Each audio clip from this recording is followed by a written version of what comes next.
Primeira coisa, eu acho que, como os colegas vão falar de adubação de palma especificamente, eu achei melhor passar uma mensagem para vocês de maneira geral. Vocês vão aproveitar para a vida de vocês, em qualquer cultura que estiverem. Hoje em dia, a gente tem que... vai fazer quase 40 anos já que eu me formei, e já faz uns 20 e tantos, quase 30 que eu fiz meu doutorado. E quanto mais o tempo passa, a gente simplifica as coisas.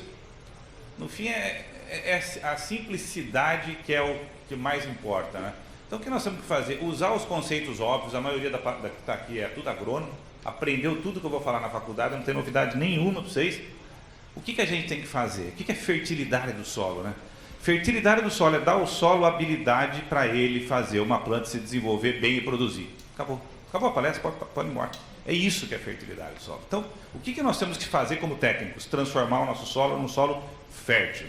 Até a gente falava no sentido pedológico, né? A pedologia é o estudo do solo para o desenvolvimento de plantas. Então é isso.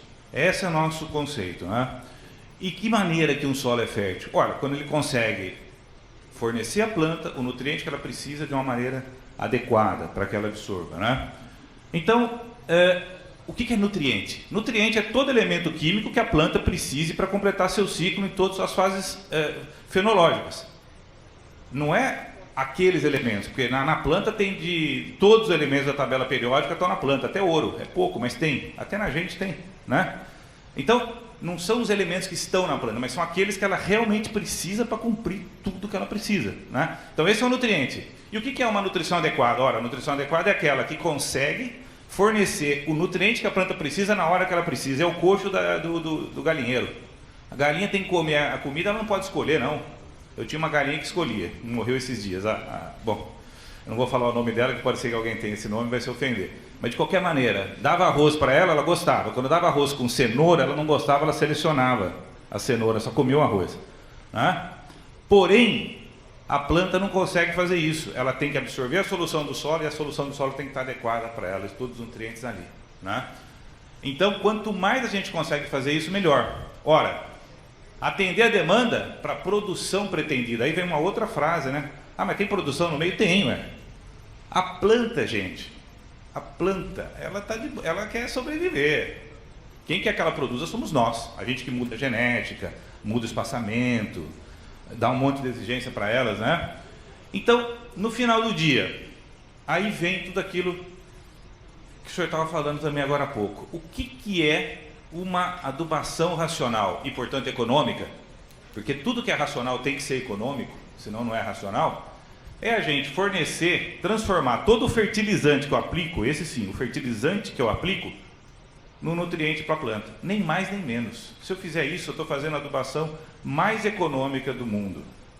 Mais econômica do mundo. Eu tenho uns colegas meus que mexem com soja, e eles colocam 100 pontos, 100 pontos, para quem não sabe, é quilos de P2O5 por hectare. 100 pontos de P2O5 por hectare. Alguns põem 150.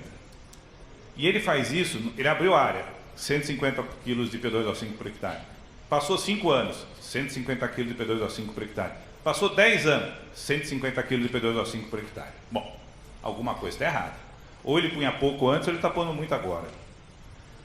Então isso não é racional, isso não é econômico. E aí saem as tabelas todas que vendem em qualquer lugar, que a gente tem de todas as culturas, mas na verdade o bom senso é nosso, não é? Então quando eu conseguir fazer, é claro que a gente não é Deus, né? A gente erra pra caramba, erra. E por isso dá um monte de problema, dá desequilíbrio e tal. Mas quando eu conseguir colocar todo o fertilizante, transformar ele em nutriente, é melhor. A gente não compra um saco de nutriente. Posso falar da Euroquem? A gente não compra um saco de nutrientes da Euroquem. A gente compra uma promessa, uma esperança de que aquilo seja nutriente. A gente compra fertilizante. Concordam comigo? Não vende nutriente no saquinho. Vende um fertilizante que, com sorte, tudo correndo bem, tudo dando certo, se for adequado, na hora adequada, no momento adequado, com a temperatura, com o clima adequado, vai se transformar num nutriente para a planta. Tá ok? Portanto, ter alta produtividade não é mais uma questão quantitativa apenas, mas é uma questão qualitativa. Nem sempre jogar mais adubo faz você ter mais produção. Se fosse assim, fala, jogue logo 4 toneladas por hectare que eu quero produzir muito e rápido. Não é assim. Então existe uma questão qualitativa. O que é? Tudo aquilo que nós aprendemos, lei do mínimo, o que eu estou precisando. A pergunta que a gente tem que fazer todo dia olhando para as plantas é o seguinte: o que será que essa planta está precisando hoje que eu não estou dando direito? Essa é a pergunta mais difícil. É o que eu faço na minha profissão, quando eu tenho que dar consultoria para as fazendas que eu vou. Só pepino, só aparece pepino. Quando está tudo bom, ninguém me chama. E aí o que você tem que falar? Olhar para a planta, né? O que essa planta precisa, né? Outro dia eu fui dou ainda uma consultoria na América Central lá, e o pessoal, da primeira vez que eu fui lá, eu olhei, falei, tudo diferente e tal. O que essa planta precisa? Falar, essa planta está desequilibrada, ela está com excesso, não precisa nada, precisa tirar a coisa. O cara falou, como assim? Precisa tirar para aumentar a produção dela. Acontece isso às vezes. E quando há desequilíbrio, a produção fica limitada por desequilíbrio. Vamos lá? E aí entra uma outra coisa que é a demanda. Demanda que me mata. Demanda que mata a gente. Eu não entendo nada de palma. Quem entende são vocês e os colegas que vão falar daqui a pouco. O que eu sei é uma coisa. O tempo entre o florescimento da palma, a flor que vai produzir, né? E a colheita do fruto é o mesmo. O hectare está lá, o ano está lá, o ano demora 365 dias. Eu vi gente falar que produz 25, 30 toneladas. Eu vi gente falar que produz até 40. E eu vi gente falar que produz 10. Aquele que produz 10, o que produz 40, o tempo é o ano é 4 vezes maior? Ou tem 365 dias também? Tá. Então a pergunta é a seguinte: se eu quiser produzir a mesma coisa na mesma área, 100 e tantas plantas por hectare, no mesmo tempo, o que vai mudar? Vai mudar a demanda. E aí muda muito mais a necessidade de uma boa nutrição. Os problemas aparecem quando você tem uma exigência muito grande. Exigência custa caro. Exigência custa dor de cabeça. Exigência custa pensar, ousar, modificar o que está. Né? Eu não vou conseguir o mesmo resultado fazendo os mesmos erros. Se faz 10 anos que eu planto, olha, faz 10 anos, meu pai já plantava, eu planto, faz 10 anos que eu planto dendê e eu produzo 10 toneladas, você vai chegar aqui e querer que eu produza 20? Se você continuar fazendo o que seu pai fazia durante 10 anos, não vai acontecer nada, vai continuar produzindo a mesma coisa, né? Então a gente tem que ousar, tem que tentar entender isso. Vocês podem me xingar depois nas perguntas, tá? Muito bem. Primeira coisa é o calcário, né?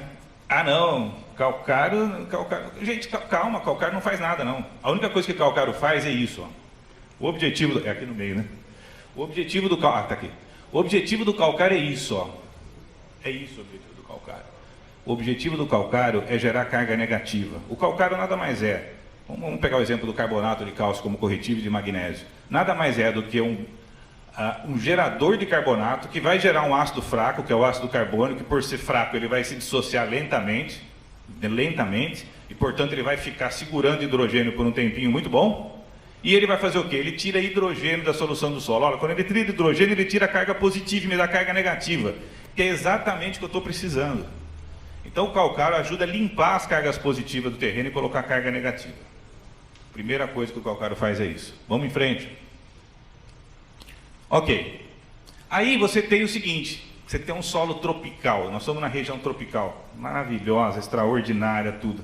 Mas é um solinho péssimo. Aqui, Centro-Oeste, Cerrado, São Paulo, solo, muita chuva, chove demais. Então o solo, o que sobrou? Gibsita e goethita, óxido de ferro e óxido de alumínio. E o que acontece? Você tem um monte de carga positiva, alumínio em excesso, que é mesmo um vilão, ferro em excesso, e etc. Então o que acontece? O meu solo tem um monte de cargas positivas. Quando eu jogo hidroxila, quando eu jogo calcário, o que ele está fazendo? Ele está neutralizando essas cargas positivas e deixando as cargas negativas livres. Sobra a carguinha do OH para trás. É isso que eu quero. Estamos combinados? O aumento de 1 pH reduz 1000 vezes a quantidade de alumínio livre. Planta detesta alumínio livre. Detesta. Detesta. A raiz não cresce onde tem alumínio. Não se desenvolve. Ah, mas tem mato que aguenta, tolera, suporta, mas não gosta. Até minha filha outro dia chegou em casa e falou assim: pai, você sabia que quando você trata o cerrado, aprendeu na escola, tá no colegial, quando você trata o cerrado e faz calagem, as plantas do cerrado mudam, ficam mais bonitas, maior? Eu falei, faz sentido, né? Elas toleram o cerrado, elas são daquele jeito porque é a situação que elas estão, mas melhora, tá ok? Então nenhuma planta gosta disso, só um pHzinho, vamos combinar, um pHzinho só, já reduz 1000 vezes o alumínio. E aí vem outra coisa que isso aqui nós vamos falar daqui a pouco. Quem lembra o que é ponto de carga zero, o famoso PCZ? Ninguém, né? Normal, então não precisa se preocupar. PCZ é o seguinte, é o pH no qual a quantidade de carga positiva e carga negativa se igualam. A partir desse pH, a quantidade de cargas negativas começam a aumentar no solo em relação às positivas. Ok? Tá. O que acontece com solos intemperizados, fracos, com argila do tipo 1:1, praticamente sem argila? O que acontece com esses solos, que são os nossos, solos tropicais? O ponto de carga zero é alto. Ou seja, são cargas dependentes de pH. Significa o seguinte, se eu quiser ter carga positiva, negativa sobrando, eu tenho que trabalhar com pHs muito próximos da neutralidade, eu tenho que subir o pH do meu solo. Claro, tem solos melhores, tem solos que, se eu trabalhar imagina um solo Monte Morilonita, Ilita, argilas 2:1, solos extraordinários, o PCZ deles é baixo, ou seja, com 3,5, 4, eu já começo a ter sobra de carga negativa. A má notícia, não é o que acontece com a gente. Então, nós temos que jogar o solo nosso para esse lado. E quem faz isso? Calagem. Maneira barata. Segundo ponto importante, que a palestra que veio antes foi extraordinária. Jogou a bola pingando para mandar para o gol agora. Isso daqui é uma coisa que a gente tem que trabalhar. Nas regiões que nós estamos, a gente tem que trabalhar com resíduo, tem que trabalhar com matéria orgânica, com mineral, com folha, com tudo que puder de resto de cultura, porque esse pessoal aí toda essa matéria orgânica, toda essa adição de materiais orgânicos, eles atrasam a saída do nutriente do sistema. E quando eles atrasam, eles produzem uma coisa chamada humus. Aí vem o que é o grande gerador de cargas de CTC nos solos tropicais. É a matéria orgânica umificada, os colóides formados pela matéria orgânica. Então, se eu quiser criar colóides, se eu quiser mudar aquela realidade daquele solo fraco, eu tenho que ter maior quantidade de produção de matéria orgânica por hectare. É isso que eu tenho que fazer. A palma tem uma vantagem, além dela ser uma grande adicionadora de matéria orgânica para o solo, pelas próprias folhas, resto de cultura, etc., além da adição de materiais que vêm da fábrica e assim por diante, ela também dá a oportunidade para a gente de ter um meio de rua aqui, ó. Eu só pus isso aqui meio rapadinho para ficar fácil de pôr o desenho. Mas tem esse centro aqui, ó, você não usa toda a área. Então toda essa área livre aqui pode ser um excelente espaço para produzir material orgânico. Tá, ok? Qualquer matinho aí, gente, produz 5, 6 toneladas de matéria seca por hectare por ano. Vamos dizer que seja isso equivale a 30, 40 toneladas de matéria vegetal por ano. Negligenciar isso é um absurdo. Então isso é um grande aliado a nosso favor. Enquanto o mato absorve um nutriente, enquanto o mato absorve o nutriente aqui e fica nessa parte, eu quero que demore o máximo possível para atrasar essa mineralização. Nós vamos ver daqui a pouco, já vou dar um spoiler aqui. Quanto menos oxigênio eu jogar no sistema é melhor. E a resposta está aqui, ó. A matéria orgânica é responsável de 25 a 400 miliequivalente por 100 gramas. Isso daí é CTC. Compare com o solo, 2 a 2,5. Então, a cada 100 gramas de óxido de ferro e de alumínio, eu gero de 2 a 2,5 miliequivalente. Matéria orgânica, a mesma quantidade, 250 a 400. Então, CTC de solo tropical, matéria orgânica. Não acabem com isso, mantenham isso, atrasem ao máximo a sua saída. É isso aqui, né? Então, veja a plasticidade que foi conferida para um solo arenoso, isso era um solo arenoso, e essa plasticidade vem dos colóides formados pela matéria orgânica. Muito bem, falar um pouquinho de nutriente aqui. Primeira coisa, nitrogênio, né? O nitrogênio, gente, ele coexiste em 3 coisas, e a gente morre de medo da volatilização de amônia, né? Tem um pavor de volatilização de amônia. Não se preocupem. A amônia rapidamente vai virar, se tiver tudo em ordem, vai virar amônio, que também vai durar pouco, e vai virar nitrato. Tudo vai virar nitrato. Então esse é o ciclo normal do nitrogênio.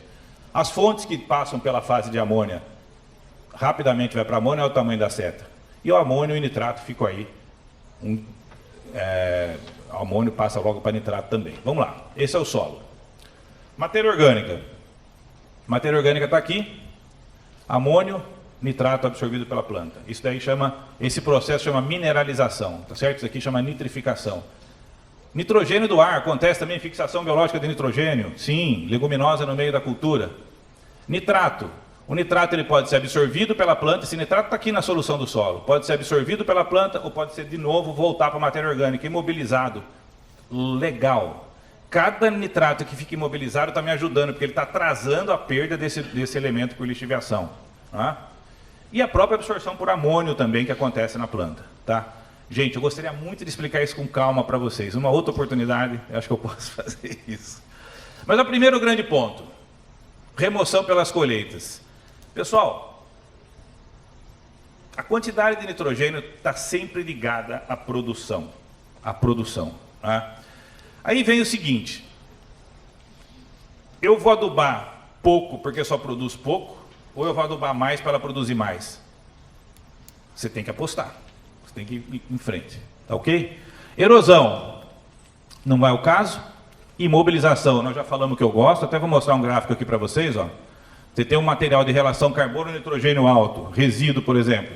Com o tempo, o que acontece? Existe uma imobilização, olha, o nitrogênio vai sumindo, o nitrato vai sumindo, porque os micro-organismos vão usar o nitrato que está na solução do solo para absorverem, para decompor essa matéria orgânica. Você tem uma atividade microbiológica aumentando, veja a quantidade de CO2. Essa atividade começa a cair com o tempo e o nitrato volta para a solução do solo, ou seja, a matéria orgânica com relação carbono-nitrogênio alto, que eu adiciono no solo, ela ajuda a tirar o amônio, o nitrato que está na solução do solo, jogar para ela e jogar mais para frente, ou seja, era como se ela estivesse me ajudando a fazer o parcelamento. Uma das melhores maneiras de aproveitar nitrogênio é parcelar. A gente não consegue fazer muitos parcelamentos, então eu dependo desse material orgânico que está no solo. Desse material orgânico com uma relação carbono-nitrogênio razoável, ao redor de 30, 40, por aí. Tá certo? E aí, realmente, são as perdas. A primeira, volatilização, que é uma coisa, não precisa, não é tudo isso. Ureia não é todo esse vilão que a turma fala. Vocês estão na sombra, vocês têm mato no meio da rua, e vocês têm um regime hídrico muito interessante. Tem uma excelente oportunidade para usar ureia nesse país aqui, nesse estado, né? País é costume de falar na República. E aplicação na superfície úmida que depois seca, esse é o perigo, né? Esse é o risco de perder amônia. Tem gente que acha que ureia é naftalina. A ureia volatiliza, a ureia não volatiliza, quem volatiliza é a amônia que volatiliza. Para a ureia se transformar em amônia, ela precisa estar em contato com o solo, para ter contato com uma enzima chamada urease. Essa enzima que faz com que a ureia se converta em amônia e logo, a seguir, vai para amônio e depois para nitrato. Só que para isso acontecer, um pouquinho de chuva que cair, começa o processo, e um pouquinho de chuva que cair já enterra um pouquinho essa ureia. Se o solo tiver vegetado, coberto, na sombra, a chance de perder é bem menor. Então, ureia é um bom aliado para vocês. E nitrato, né? Tudo vira nitrato. Tudo vira nitrato. Inclusive matéria orgânica vira nitrato. Inclusive o composto orgânico vai virar nitrato. Inclusive vai virar nitrato. Virou nitrato, é nitrato. Não importa de onde veio. E nitrato no solo lixivia. Não tem como não lixiviar. Tá? Tem como, mas é muito pequena a quantidade que não vai lixiviar. Vai ficar trocável, é mínima. Então o que eu tenho que fazer com o nitrato? Atrasar o máximo que eu puder a transformação para nitrato. De que maneira? Parcelando, tendo matéria orgânica, tendo mato para absorver isso daí e oferecendo para a cultura e a cultura aproveitando. Pular isso aqui. Então, ó, tipo de cobertura vegetal, menor exposição ao oxigênio, teor de matéria orgânica no solo e quantidade parcelada de adubo nitrogenado são os grandes amigos para evitar perdas de nitrogênio. Deixa eu ir para frente.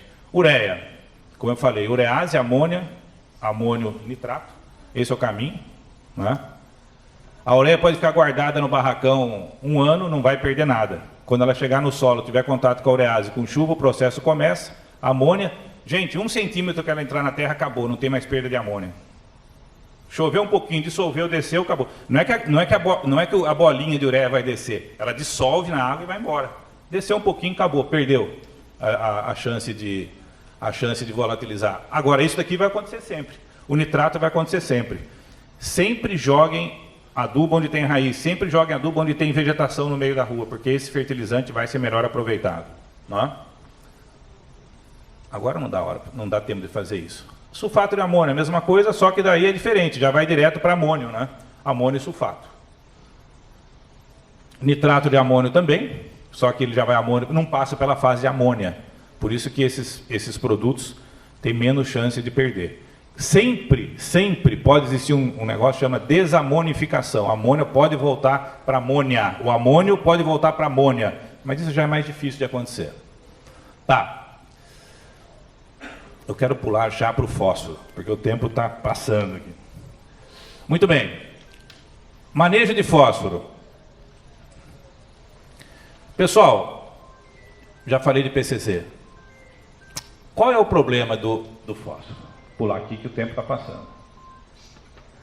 O fósforo, ele é um ânion, tem carga negativa, o fosfato. É assim que a planta absorve. Se eu não quero perder fosfato, eu não posso ter carga positiva no solo. Eu não posso ter alumínio no solo. Eu não posso ter H+ no solo. Eu não posso ter ferro livre no solo. Carga negativa se atrai com carga positiva. Acontece que essa atração é uma atração tão forte que não é trocável. Não é trocável. O fosfato foi absorvido pelo alumínio, foi absorvido por uma carga positiva no solo, ele não volta mais, perdeu para sempre. Se tiver carga negativa, ele continua na solução do solo disponível para a planta. Tá. Lembra o que faz ter carga negativa? Voltou a nossa velha e amiga calagem de novo. Então a calagem que eu fiz lá atrás, só para gerar CTC, está ajudando o fósforo agora, para ter melhor aproveitamento com o fósforo. O que acontece? Lembra daquele desenho que eu mostrei? Agora eu vou mostrar aqui embaixo. Aqui eu matei a fome do solo de alumínio e ferro com hidroxila. Aqui eu não fiz a calagem, eu joguei o fósforo direto. O que eu fiz? Formei estrengita e varicita. Ou seja, eu peguei o fosfato, neutralizei ferro com fosfato, neutralizei alumínio com fosfato. Dá certo? Dá. O que custa mais barato, calcário ou fósforo?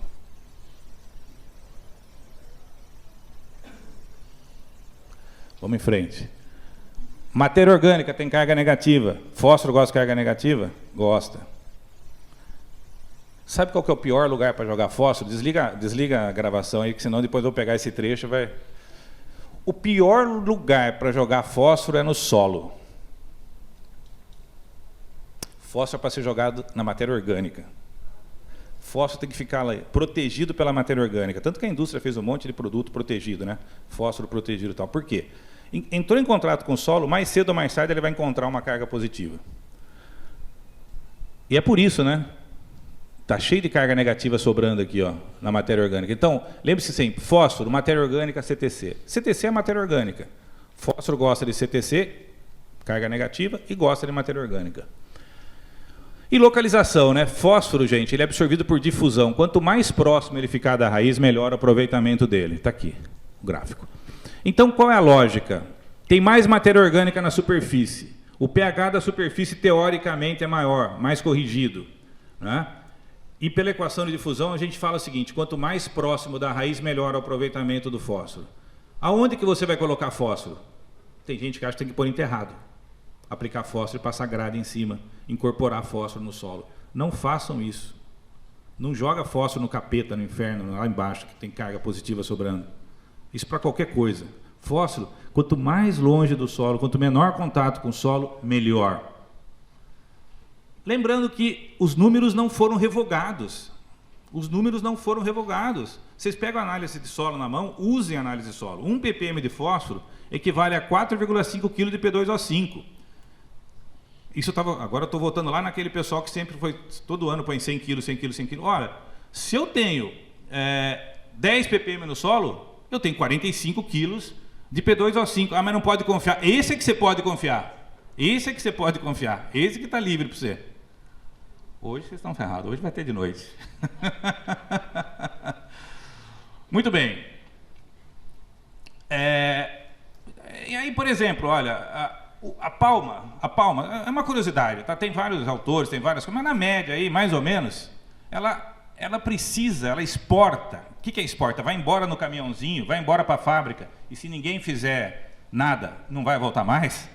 38 kg de P2O5 por hectare, mais ou menos, numa produção de 25 toneladas. Tá. Isso equivale a 8,4 ppm no solo. Você não vai fazer milagre. Se o seu solo tiver 5 ppm de fósforo, você não vai fazer milagre. Você não vai produzir 25 toneladas. Não tem... Ou então o laboratório, você precisa trocar o laboratório que está errado. Não tem como. Eu vou ter que pôr, vou ter que compensar. Isso daí... Ah, mas essa ppm que dá na análise solo é o que está na solução do solo, é o que está na solução do solo. Tem muita briga aí. Tem que ver extrator, tem que ver... Aí deixa Lavras brigar com Viçosa, brigar com Exalc. Mas de qualquer maneira, use o método que for. Pega um técnico bom e fala assim, quanto que eu tenho de fósforo aqui? Confie nesse número, melhore isso daí. É possível melhorar o solo para fósforo? É possível melhorar o solo para fósforo, sim. O fósforo se acumula no solo. Imagine depois de 10, 15, 20 anos, com manejo bem feito, você vai ter uma riqueza enorme. Tem fazenda em São Paulo que eu dou assistência lá há muitos anos, faz 3 anos que eu não ponho fósforo mais, só manejando matéria orgânica. Minhoca começa a trabalhar um monte de coisa, não acaba o problema. Tem 40 ppm de fósforo em resina. Tá? E aí... Nossa, agora não, né? É sacanagem com vocês. Vamos falar um pouquinho das bases. Aí eu vou juntar tudo, potássio, cálcio e magnésio, que meu tempo já foi. Eu vou vir de novo aqui, porque não dá, o tempo é pequeno. Eu acabo outro dia. Potássio, cálcio e magnésio. Pessoal, aquela velha máxima, CTC é da matéria orgânica. O potássio está ligado na matéria orgânica. Qual é o problema do potássio estar ligado na matéria orgânica? O que eu mostrei lá, que eu tirei, é uma chamada série heliotrópica. Então, lembraram? Série heliotrópica diz o seguinte, o potássio ele é um cátion monovalente de raio iônico pequeno. A força com que ele fica ligado no solo é muito pequena. Certo? Para piorar, ele não tem ligação no solo, ele fica ligado na matéria orgânica. Lembra que eu falei que a CTC é da matéria orgânica? É mais fraco ainda. Então, o potássio ele não fica parado no solo. Ele é danado, ele acaba lixiviando mesmo. Ele vai embora. Ele é um elemento que acaba sendo muito efêmero nos solos tropicais como os nossos, mais arenosos e tal. Então, o que acontece? Esse solo, a gente chama de o fator capacidade dele é muito pequeno e o fator quantidade é muito pequeno, o fator capacidade é alto e o fator intensidade é altíssimo, ou seja, a concentração de potássio na solução do solo é muito alta. Por que você está falando isso agora? O que tem a ver? Complicou minha cabeça. Então, voltem aqui para atenção para cá. Eu estou dizendo para vocês o seguinte, que o potássio que a gente aplica na adubação, e aplica, nas fórmulas, no cloreto de potássio e assim por diante, o potássio, se você balançar a folha, cai.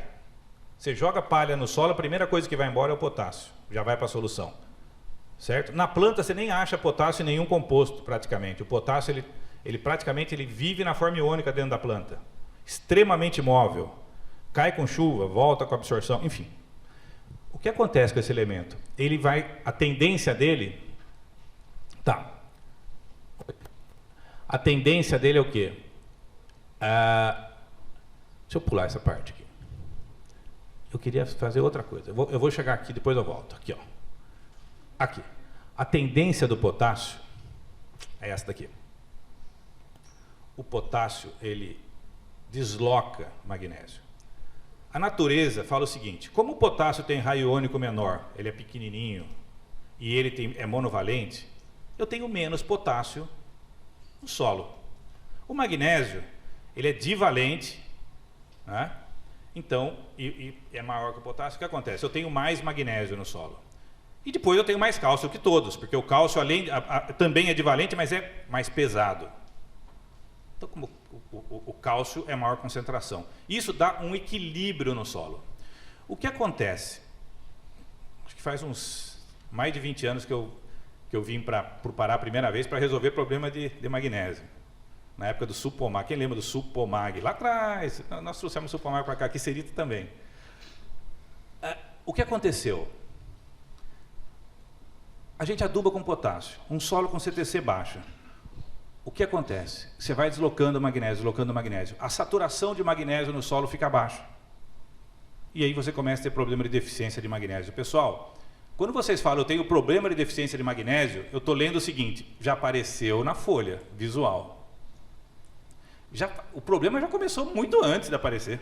Vocês já estão tendo problema faz tempo. E aí que vem aquilo que eu falei no começo, é mais uma questão qualitativa e não quantitativa. Você pode ficar socando potássio a vida inteira nessa planta e adubo, a resposta vai estar limitada ao magnésio. A má notícia, o magnésio também é bom para o fósforo. Ele é amigo do fósforo, ajuda na absorção do fósforo. Mas o que é pior? O potássio está relacionado com a produção, eu não ia falar de nutrição, mas vou falar um pouco agora. O potássio está ajudando a planta a produzir, porque ele é um transportador de carboidrato para o fruto. Ele pega o carboidrato gerado na fotossíntese e leva para o fruto. Esse é o potássio. Só que o magnésio é o produtor de açúcar, porque ele faz parte da molécula de clorofila. Então, o que eu estou fazendo? Eu estou enchendo a minha planta de caminhão e não estou pondo carga na indústria para o caminhão puxar. Por isso que a produção não aumenta. Então o magnésio tem sido um problema e vocês estão tentando resolver, eu sei disso. Estão tentando resolver. E aí, o que vocês têm que fazer para resolver? Restabelecer esse equilíbrio. Você tem um solo que tem um baixo PTK. O que é PTK? Poder tampão de potássio. O PTK do solo é baixíssimo. Ou seja, eu não tenho condições de pôr muito potássio no meu solo porque não tem lugar para armazenar. Aqui é um lugar para parcelar potássio se puder, né? É difícil. Mas o que eu tenho que saber é o seguinte, o magnésio vai ser sempre um problema para mim. Então eu tenho que trabalhar com isso e restabelecer essas relações. A relação potássio-magnésio tem que ser 1:5, 1:3. Né? Quando fica 1:1 já era. Até vou pôr um exemplo aqui. Eu volto outro dia. Vamos lá, aqui. Esse é um exercício que para a gente levar para casa. Olha a situação, olha o tamanho da situação. Eu tenho um exercício aqui. Eu vou aplicar 200 kg por hectare de K2O. É uma adubação para palma razoável, não? Por ano? Muito bem, 200 kg. O meu potássio na análise de solo está 0,15 centimol. E o meu magnésio está 0,30. Já não está tão bom, está 2:1, né? Mas tudo bem. Podia ser 3:1, podia ser mais aqui, podia ser 0,45 pelo menos, mas não está. Já está assim. O meu solo tem uma CTC baixíssima, veja. 4 CTC. E tem piores, hein? O que acontece? Eu vou colocar 200 kg de K2O, estragou aqui. Vai ficar com 0,22 centimol por decímetro cúbico. É só fazer a conta. Eu estou jogando 200 kg, estou jogando de 0,15 a passar para 0,22. Eu estou pondo 0,22, perdão. 0,22 mais 0,15 vai para 0,37. Olha o magnésio, 0,30. O que eu fiz com o solo? Eu peguei o magnésio, joguei para 0,37, o potássio, e o magnésio estava com 0,30. Eu inverti a lógica. Aí você fala, mas isso não acontece, porque... Sabe por que não acontece? Porque vocês fazem análise de solo numa época totalmente diferente da que a gente aduba. Todo mundo, não é só vocês. Vai no dia que chegou o caminhão do Fome Zero lá jogando aquele 200 kg de potássio de uma vez. Bando. Ah, não, é porque a planta morrendo de fome, chega aquele monte de adubo de uma vez, você joga lá, e aí o que acontece? Dá esse desequilíbrio. Nesse momento, gente, a planta complica a vida dela em relação ao magnésio, inclusive dentro da planta. A planta fica totalmente perdida, porque ela precisa de magnésio e tem um monte de potássio. Isso chama inibição competitiva. Esses dois elementos, eles brigam pelo carregador que vai jogar o elemento dentro da célula.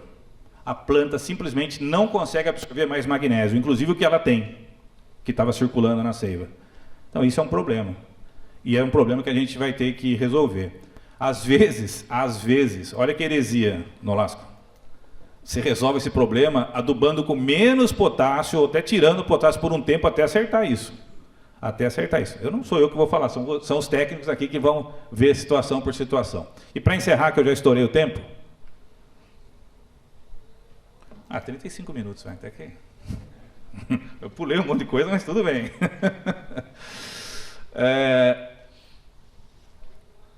Eu vou falar de 2 microelementos só, vai. Só 2. Boro, perfeito. Não tenho o que falar. Boro não para no solo aqui. A planta absorve... O boro aqui é ácido bórico no solo, por quê? O pH aqui nunca vai estar maior que 7, raramente. Então, a maioria é ácido bórico. Acima de pH 7, o boro pode estar na forma de borato, mas isso não vai acontecer na zona tropical, nunca. Não é que vai ter borato e vai ter ácido bórico, mas vai ter mais borato do que ácido bórico. E abaixo de 7, predomina ácido bórico. E a planta absorve ácido bórico. Ou seja, a planta nesse caso, a planta não está absorvendo um íon, ela está absorvendo uma molécula. Está absorvendo ácido bórico. Tá. O ácido bórico não para no solo. porque lixivia, ele tem carga zero, não tem nada que segure, nem positiva nem negativa. Qual que é o reservatório natural do boro no solo? Adivinha? Dou um prêmio para quem acertar. Matéria orgânica, a velha e boa matéria orgânica. Então, pessoal, esse solo aqui vocês não tem jeito. Ou vocês trabalham com matéria orgânica, aquele esterco perfeito lá, ótimo. Ou vocês formam no meio da rua, ou vocês dão um jeito. Eu tenho um filminho aqui de uma propriedade que está passando uma roçadeira ecológica, jogando palha na linha da planta. Não vou contar de quem é, né? E é esse aí mesmo, é o manejo. Isso é manejo de São Paulo, é o manejo das zonas que são mais frias. Imagine aqui, que queima matéria orgânica por causa da temperatura elevada. Vocês têm que fazer isso. Quanto mais matéria orgânica vocês tiverem no terreno, melhor. Bom, esse é o reservatório de boro. E o zinco? Eu passei a palestra inteira falando para vocês, para fazer calagem, para manejar matéria orgânica, certo? Não existe rocha que tenha zinco na nossa região. Não existe. Nada. Não tem. Solos nossos, infelizmente, a gente não teve essa sorte. Nem rocha que tenha boro e nem rocha que tenha zinco. É na matéria orgânica o pouquinho que tem. O problema do zinco, ao contrário do boro, o zinco é um cátion. Tem carga positiva.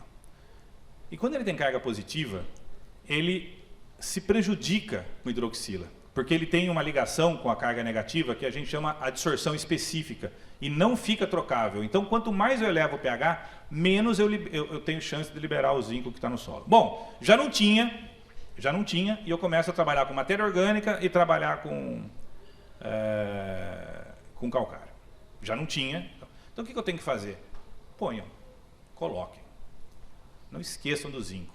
Nós vamos chegar, comecem pelo solo. Quem sabe um dia chega o drone e vocês começam a colocar na folha, que é melhor ainda, porque daí não encosta no solo. Você faz as duas coisas, joga no solo e joga na folha. Mas pensem no zinco. Pensem também no cobre. Manganês precisava checar. Pode ser. Mas pensem, porque isso é uma grande limitação. Mas por que eu chamei a atenção do zinco? Porque zinco é responsável pelo crescimento. Zinco é crescimento. O zinco na gente faz crescer unha, faz crescer cabelo. Falei isso numa palestra, a pessoa comprou o produto dos caras lá e lavou a cabeça. Era um fertilizante. Mas enfim. Não, careca, não tem jeito. Mas enfim, o zinco ele está relacionado também com o florescimento. E a gente esquece disso. A gente só pensa em crescimento, mas é crescimento. Deixa eu ver se eu tenho uma fotografia. Está aqui. Essa fotografia é clássica, e não é minha, mas foi muito bem feita. O boro, a gente sabe, né? O boro, ele reduz uma enzima chamada ácido indolacético oxidase. Então, quanto mais boro eu tenho, menos oxidação do ácido indolacético eu tenho. E por que eu preciso de um ácido indolacético? Para fazer o crescimento do tubo polínico para ter o pegamento do fruto. Tá. E quem que faz o ácido indolacético? O zinco. O zinco é precursor do triptofano que vai fazer o ácido indolacético. Então, pessoal, zinco é importantíssimo. E boro também. Mas o boro a gente já acordou. Parece que o pessoal já acordou para o boro. Acordem também para o zinco. Vamos fazer um de cada vez, depois a gente vem falar de outro, vamos assim, tá bom? E aí, perdão, desculpa. Aqui, ó, são os teores, né, do solo. Quando chegar no nível de cultivos de alto rendimento, de alta performance, eu vou falar para vocês que todos esses cationes aqui, para mim, não servem para nada. Soja, milho, é folha mesmo, porque esses teores ainda, só isso aqui vai ser pouco. Agora, o boro, gente, vejam que não é mais 0,6. Eu já não considero 0,6 de boro como um teor bom. Hoje, teor de boro tem que ser bem acima disso. Está beirando 1 já. Tá certo? E eu vou falar para vocês, eu tenho certeza que se eu pegar uma análise de solo hoje, eu vou encontrar um monte de propriedades com 0,2, 0,3 de B. Depois vocês me avisem. Tem. Não dá para você ter alta produção com 0,2, 0,3 de B. E boro em água quente funciona muito bem. Esse extrator é muito bom, funciona bem. Dá para você ter uma noção certa. Então, pensem nisso. É um micronutriente barato, não custa nada, e talvez possa ser um dos fatores que está atrapalhando a produção de vocês. É isso aí, bora lixivia, bora absorve. E todos os catiônicos têm problema com essas coisas que eu falei no começo. Eu trazei só um pouquinho. Essa daqui é o gráfico que todo mundo conhece. E aí está o meu telefone, vocês podem ligar para mim a hora que quiser. E nas perguntas depois eu respondo aquilo que ficou sem cobrir.